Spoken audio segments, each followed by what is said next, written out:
Hello everyone, welcome to today's tutorial with the Putnam County District Library. So today I'm going to talk you through the database that we provide that you have access to called Fold3. So you can get to it on our website. I'm going to talk you through how to do that real quick.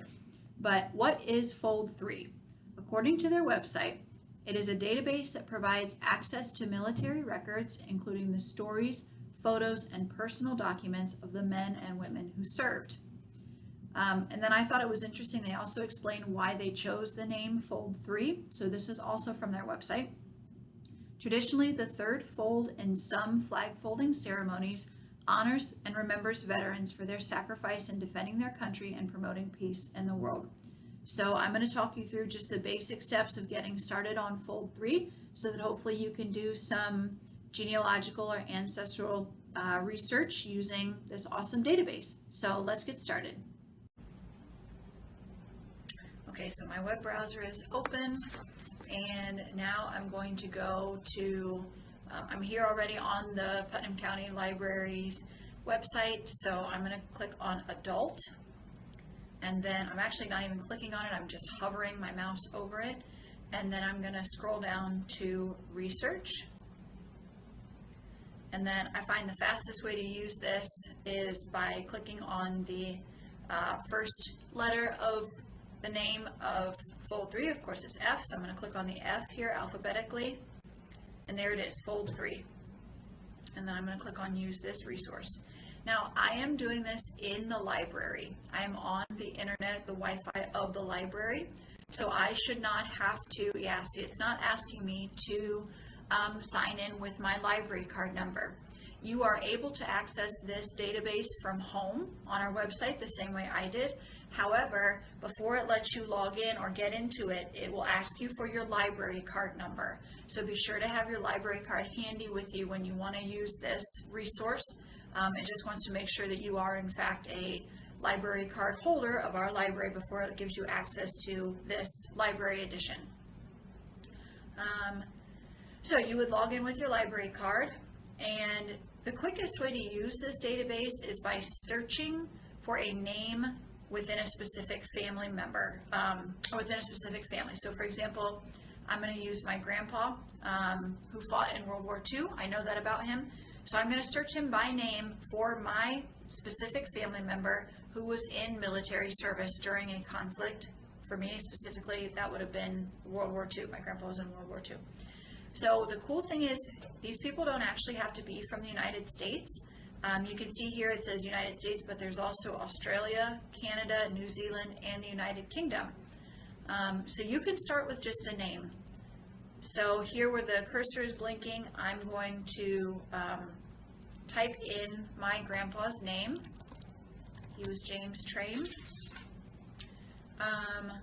The more information you have available about your person, and this just goes in general with genealogical research, the more information you can get about the person, the more likely you are to find the person that you're looking for, a specific search result. So for example, their birth date, the war they served in, any kind of information about where they're from, anything that's going to help guide the database to find the specific person you're looking for. If you are new to ancestry or military research, I would start with a more general piece of information like their name, and then get more specific using the results from Fold3.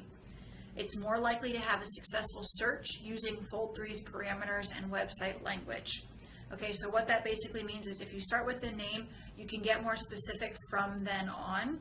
If you start typing in everything you know about the person, Fold3 may not recognize or categorize it the same way, so your information that you're just kind of putting in there may not register with Fold3. So let's get started. So to begin the search, you're just going to type in the name of your person, like I said, James Train, and I just hit enter on my computer. So then you can see on the left-hand side here, there are all the different search parameters to help you narrow down your results. I find it the easiest way to look over here on the left. For example, where it says add a date, add a place, conflict, war, title, collection, place, publication name, publication type, record type, it goes on and on. And it helps you specify or get closer to specifying exactly who you're looking for so that you can find pertinent, relevant information for you or your family. So if you know the conflict or the war that they were in, or you know their general age range, you know, when they were born, you probably can guess which conflict they were in. Like I said, I'm going for World War II, so I'm going to click that box. So if you know the person's approximate lifespan, you can probably guess which conflict they were in. So then it narrows it down a little bit. It's taken out all the results for the name James Traim and any other of the conflicts, and it's just specifically looking at World War II. So then if I scroll down, you can see here where it says place. So United States of America, and this is the one that he was born in or lived in. So you can click on United States of America. All of the results that I already came up with were there. Now I can also get more specific here in place. So I was in countries. If I click on U.S. states, there were 3 states with results for James Traim. So I'm going to click on Ohio because I know he lived in Ohio. And here we are, we're getting, our search results are getting narrower and narrower. So we started out with 11 results, and now really we're down to 5 because 5 of them come from Ohio, which is interesting. The other thing that you can look for is I scroll down here, the branch that they were in, the branch of the military that they were in. So I have it here on the left, it's about halfway down the page. If you know they were in the Navy or the Army, you can click on that. That can help to narrow it down. And then another one too that I think could be helpful is if you know their race or their ethnicity. Sometimes that will give you, of course, different results. So I have already clicked on place, Ohio, USA. And if you have multiple results with a different country of origin, which of course I didn't, mine were all from the United States, but you can choose the country of origin, of course, if you know it, and same thing with the state. If you know their state of origin, you can choose it and thereby narrow down your results further. You can also do all of this. I don't know if you can see here at the top. So everything I've clicked on, as I've clicked on it, it has changed what I'm searching for at the top. So when I first started this, all it said was James Traim. It didn't have conflict war, it didn't have United States of America, and it didn't have Ohio, USA. So as I'm adding these parameters onto my search here on the left, it's also adding them at the top. You may find it easier to do the same process, but here in the top left where it says filter by, you can also change how you search or what you're searching for here. I just find it easier to use the menu on the left here that I've been using, clicking into the little boxes and narrowing it down that way. So there are 2 here, James J. Traim, actually 3, James Joseph Traim and James J. Traim here. So there's an index record, an image, and a memorial. Now, the other thing that is really good to know, of course, is if you know who their contact person might have been. So, for example, I know right away that this second result, his draft registration card, applies to my grandpa because my grandma was Mary Traim. So his contact person is listed over here. And there's his Ohio, state headquarters is Ohio. So I can click right here on his name, and it should pull up his registration cards for the draft, maybe. And there he is, 1233 East Main Street, Ottawa. I can find out where he lived. I can find out his age when he enlisted. So you can go through and see the draft registration card, which is pretty cool. So if you know the name of their wife or other family members, you can look for a familiar contact person. Like I said, for example, Mary Traim.